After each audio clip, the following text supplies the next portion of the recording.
இன்றே டவுன்லோட் செய்து உங்கள் ஃபேவரட் ஷோக்களை என்ஜாய் பண்ணுங்க. ரத்த வாட அடிக்குதுடா, ரத்த வாட அடிக்குது. அதுவும் மனுஷ ரத்தம். அல்ப ஆயுசுல இறந்து போன ஆத்மா உங்களை சுத்தி சுத்தி வந்துகிட்டு இருக்குடா.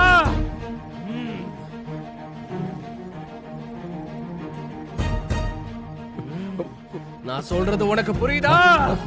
புரியுதா? புரியுது சாமி. ஐயோ, என்ன கரெக்டா சொல்றான்?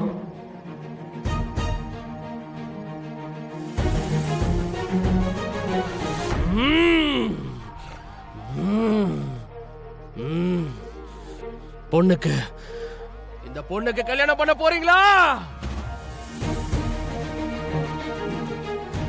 அப்படி ஒரு கல்யாணம் மட்டும் நடந்துச்சு, உங்க பிறந்த வீடு மொத்தமும் சுடுகாடு ஆயிடும்.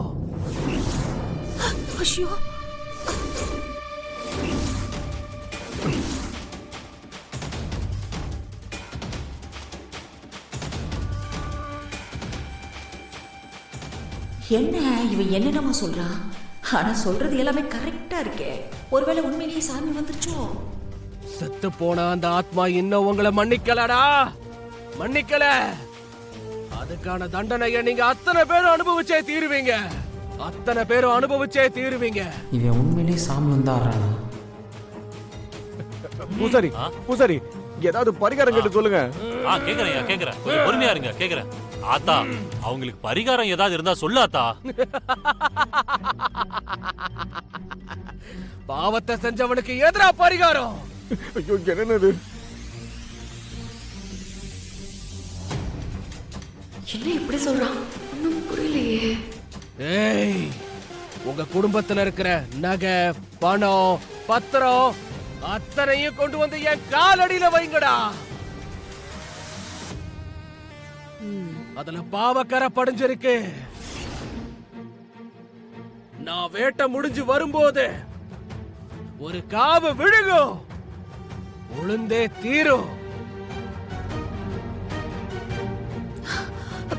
அத்த, எங்களுக்கு கருணை காட்டுங்க சாமி. ஆத்தா, அவங்களுக்கு பாவ மன்னிப்பு கொடு ஆத்தா. ஏதாவது ஒரு வழி சொல்லி அவங்களை காப்பாத்தாத்தா.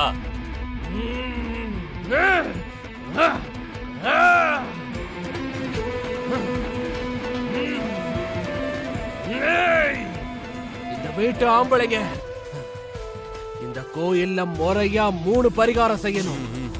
அப்படி செய்யலன்னா வேட்டையில தலை உருளுண்டா, பூக்குழி இறங்கணும், சாட்டையில அடி வாங்கணும், இடுப்பு வேட்டியோட கையில தீப்பந்தத்தை ஏந்திக்கிட்டு இந்த ஊர் எல்லைக்கு போய் விளக்கேத்தணும்.